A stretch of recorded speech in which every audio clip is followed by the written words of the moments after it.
Okay, the story I'm about to go into is all kinds of wild. There is a woman by the name of LaShonda Gregory. She is a prisoner in, I'm assuming that this is Connecticut, but she was sent to a Delaware prison to get her out of the circumstances. She is accused, a guard, of forcing intimate relations on her without her consent. Now, she's in prison for. She took somebody's life and she robbed them. So she's got 25 years that she's in prison for that. She's also saying that the guy that she took the life of was very rough in their intimate relations and that was the reason why she took his life. Now, could be connected, may not be connected, I don't know. At the same time, an assistant attorney general is saying that she's to blame in all of this. She's saying that prison politics makes it so you can't do anything about it. You're also looking at that there are prisoner rights groups that are coming out and saying, this is a trend. And the statistics for women prisoners, it looks like there's a high number of women prisoners that are put into situations by guards for them to be assaulted in an intimate way. And yeah, it's against their will. So you have that problem. Then there's also the problem of this could be something psychological with her. She might have some kind of little psychological thing in her head that enjoys the roughness or the loss of power during the action, and then she freaks out afterwards and does whatever she does. One was taking the life of a person, and the other was accusing this guard, which, from the sounds of it, the guard did do this with her. Sorry, I'm doing this on YouTube, Rumble, and Facebook, so I don't want to get, you know, the video getting some kind of hit for saying certain words. But we need to really get into this story for the simple fact of that it shows a growing trend that's not getting talked about, and it needs to be talked about. This may not be the best case, but it's one of the first cases I've seen recently where this is actually being talked about. So, should a prisoner expect that, especially if they're female? I mean, that's the question. But hey, before we get into the story, hit like, hit subscribe if you want to know what's going on government on federal, state, and local level.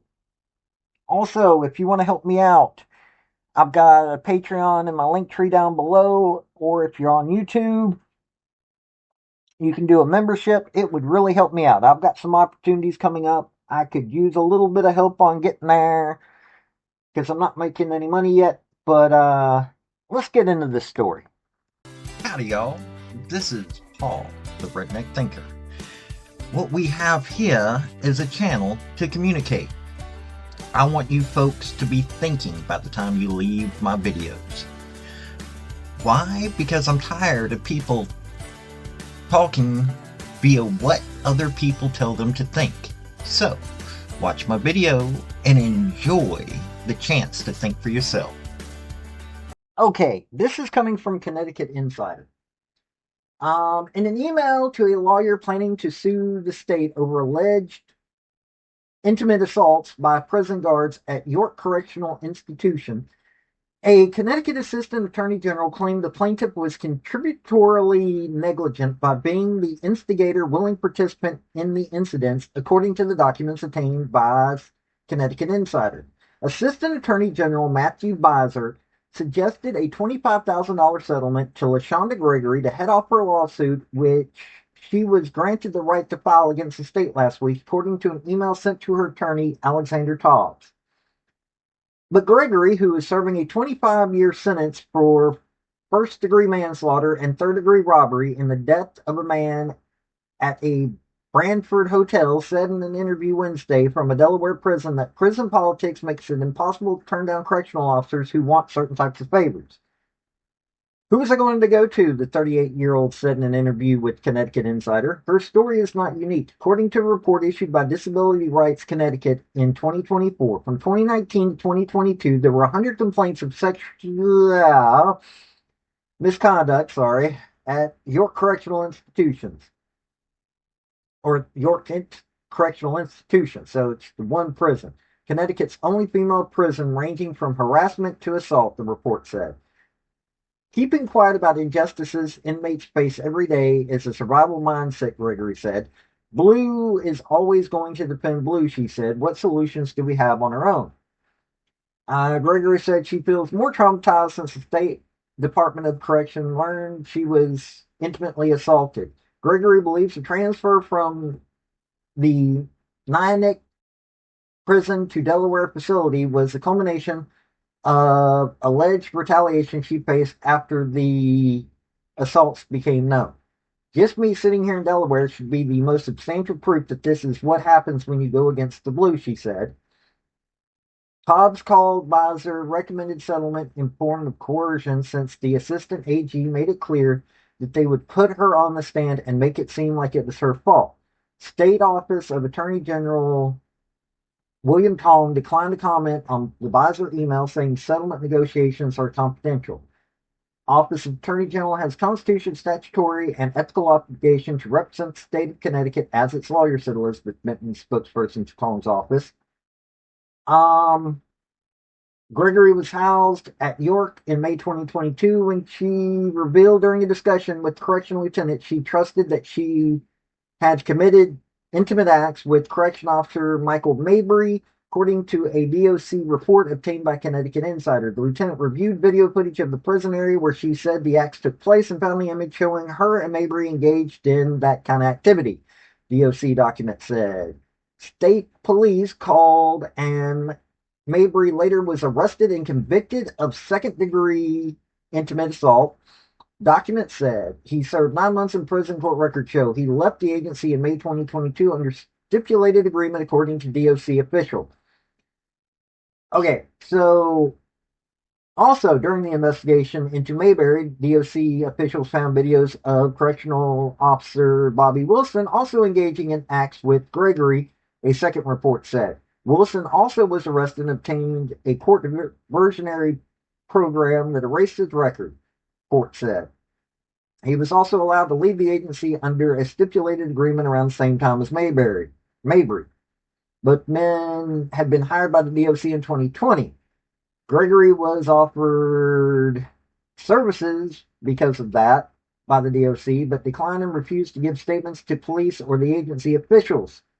She was afraid to make the backlash worse. Okay, a whole bunch of stuff here, but also, according to New York Post, Connecticut woman charged in connection to the death of a man found in a hotel room with the bedsheet around his neck has pled guilty. New Haven Register reports that 30-year-old LaShonda Gregory of Middletown pled guilty Monday to first-degree manslaughter and other charges in July 2014. The victim was Byron McCade, and her claim was that she was angry. He repeatedly forced her to engage in rough, intimate things. Yeah.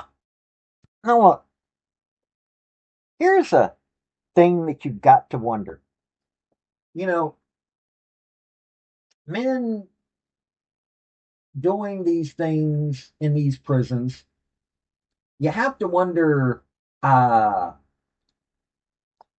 you know, I'm not saying that she's guilty. I'm not saying that she or guilty of being an active participant. I'm not saying, the two guys were convicted. Well, one got a diversionary program for doing these things with her. But here's the real problem in all of this.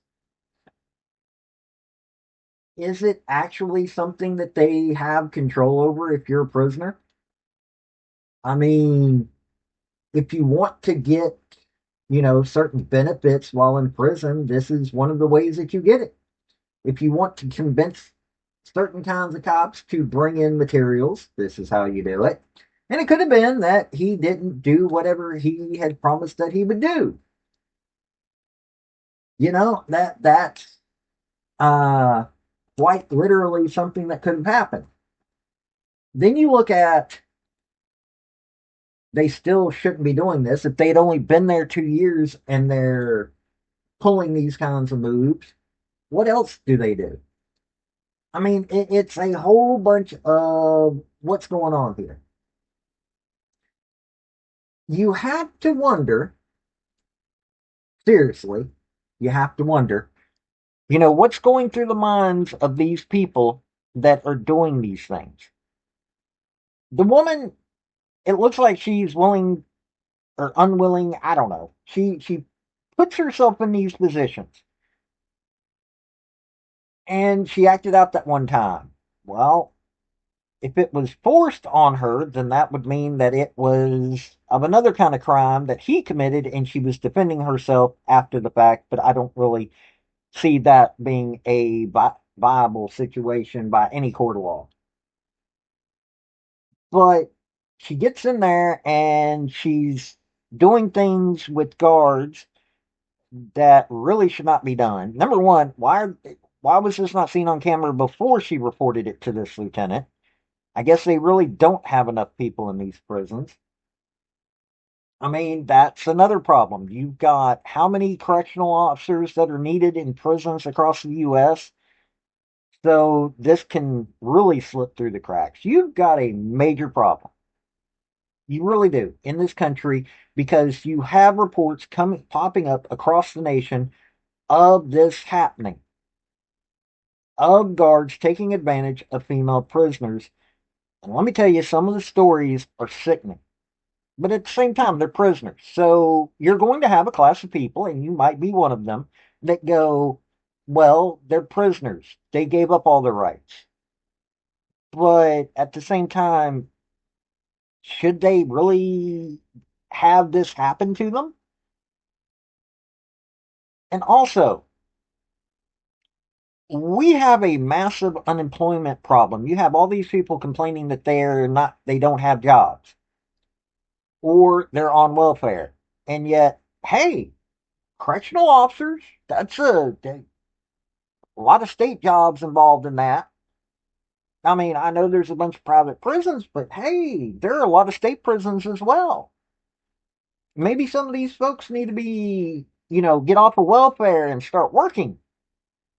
You starting to see the thing here where maybe we need to have a brand new pool dipped into and yeah, it's just a whole lot of big problems here.